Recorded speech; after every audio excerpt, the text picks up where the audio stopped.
I got so much motherfucking design on right now.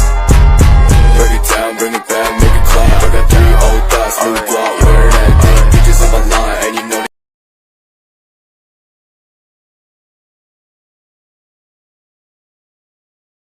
Assalamualaikum warahmatullahi wabarakatuh. Halo semuanya, apakah kalian mengetahui apa itu sejarah? Dalam pembahasan kali ini kita akan belajar tentang segala hal yang terkait dengan sejarah, mulai dari pengertian sejarah itu sendiri hingga fungsi sejarah dalam kehidupan sehari-hari.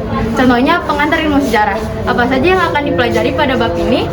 Pada pembelajaran kali ini kita akan belajar tentang definisi sejarah, unsur sejarah, pembagian sejarah, periodisasi sejarah, kronologi sejarah, dan kegunaan sejarah. Selanjutnya kita akan membahas materi tersebut. Pengertian sejarah. Kata sejarah diambil dari bahasa Arab, yaitu sajatain yang berarti pohon kayu. Dalam hal ini, pohon diartikan sebagai simbol kehidupan. Pohon itu juga memiliki bagian yang terdiri atas akar, batang, ranting, buah, dan daun. Filosofinya, pohon dengan bagian tersebut merupakan aspek kehidupan yang saling berkaitan antara satu dan lainnya. Secara istilah, sejarah diartikan sebagai riwayat atau hikayat yang menunjuk pada kisah nenek moyang atau orang-orang terdahulu.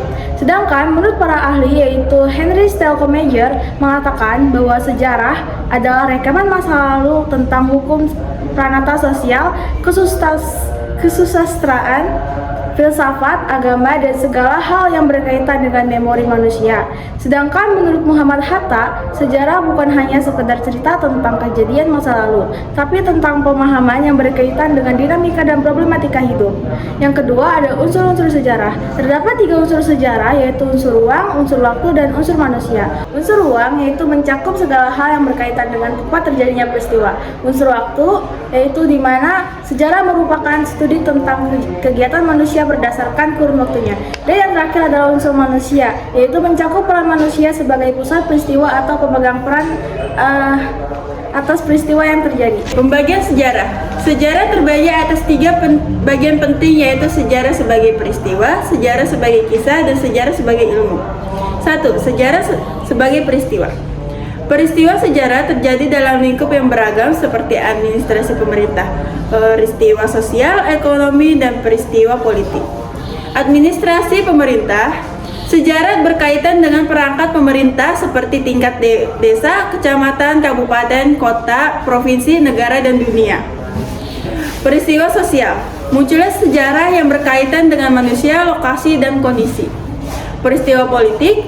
Peristiwa politik muncul karena runtuhnya rezim atau suatu pemerintahan, sehingga melahirkan cerita tentang proses jatuhnya pemerintah tersebut.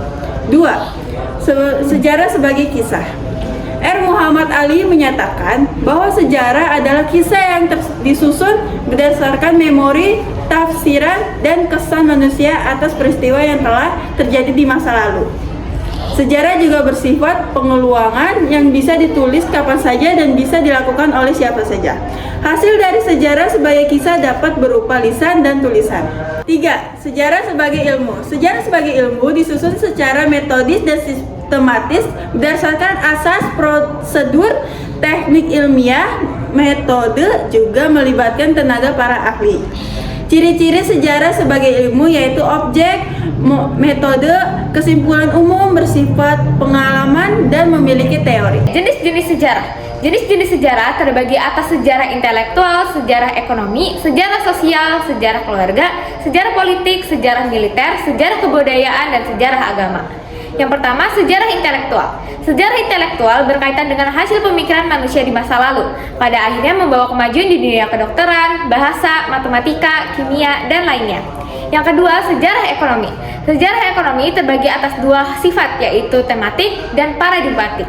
Sejarah ekonomi tematik terjadi karena adanya penekanan pada aspek tema dan kegiatan ekonomi dalam perkembangan masa sejarah. Sedangkan sejarah ekonomi bersifat paradigmatik apabila faktor ekonomi dijadikan sebagai landasan untuk mengkaji sejarah. Yang ketiga, sejarah sosial. Sejarah sosial mengkaji seputar masalah sosial meliputi kelaparan, kemiskinan, keterbelakangan, kemerosotan, moral, dan kebodohan. Yang keempat, sejarah keluarga. Perkembangan sejarah keluarga dapat diterapkan pendekatan antropologi dengan sistem kekerabatan berdasarkan kebudayaan atau adat setempat. Terdapat 2 jenis kekerabatan, yaitu patrilineal dan matrilineal. Dalam sistem patrilineal, hak waris dan kekuasaan tertinggi dipegang oleh anak laki-laki garis keturunan ayah.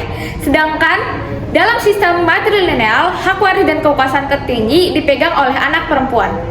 Kelima, sejarah politik. Sejarah politik berkaitan dengan orang besar atau mereka yang berpengaruh di politik.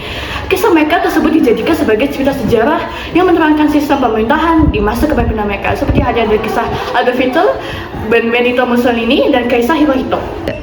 Keenam, sejarah militer. Sejarah militer berkaitan dengan kisah-kisah perang di masa lalu dan efek dari perang tersebut terhadap perekonomian dunia kala itu. Ketujuh, sejarah kebudayaan. Sejarah kebudayaan berkaitan dengan segala hal yang terkait dengan kehidupan masyarakat seperti ekonomi, sistem sosial, politik, moral, agama, adat istiadat, bahasa, kesenian, undang-undang, dan lainnya. Dan yang terakhir adalah yang kedelapan. Biasanya berkaitan dengan perkembangan ilmu filsafat agama, antropologi agama, psikologi agama, dan sosiologi agama. Priorisasi dan kronologi sejarah. Priorisasi sejarah berkaitan dengan urutan peristiwa berdasarkan waktu setempat. Misalnya, pergantian pemerintahan di suatu negara. Sedangkan kronologi adalah sekumpulan peristiwa yang terangkum jelas dan lengkap dengan tahun terjadinya. Misalkan, lahirnya sebuah kerajaan, masa jaya kerajaan, peperangan, dan pemberontakan. Sejarah memiliki kegunaan. Ada 4 fungsi sejarah, yaitu fungsi rekreasi, fungsi inspirasi, fungsi instruktif, dan fungsi edukatif. Apa sih yang dimaksud dengan keempat fungsi itu? Yang pertama, fungsi rekreasi. Fungsi ini mengandung hal yang bernilai estetis, romantis, dan keindahan. Yang kedua, ada fungsi inspiratif. Fungsi ini memperkuat identitas dan dedikasi bangsa. Yang ketiga, ada fungsi instruktif, berkaitan dengan segala hal yang membantu proses pembelajaran. Dan yang terakhir, fungsi edukatif, yaitu di mana sejarah berfungsi sebagai contoh dan panduan untuk bersikap dalam menjalani hidup ini.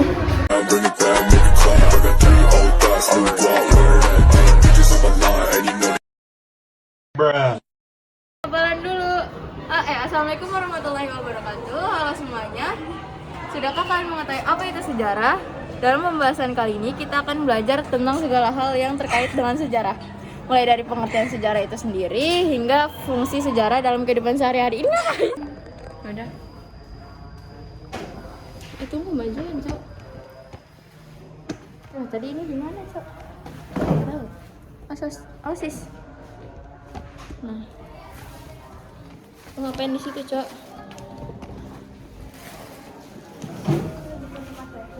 Iya, foto KTP. Itu dulu ke ituan. Dulu. Bisa gerakin nih, coy. Lu kesinian. Lah, lebih nggak jelas. Nazwa maju mundur. Gerak. Oh, udah direkam. Kok udah direkam, Cok?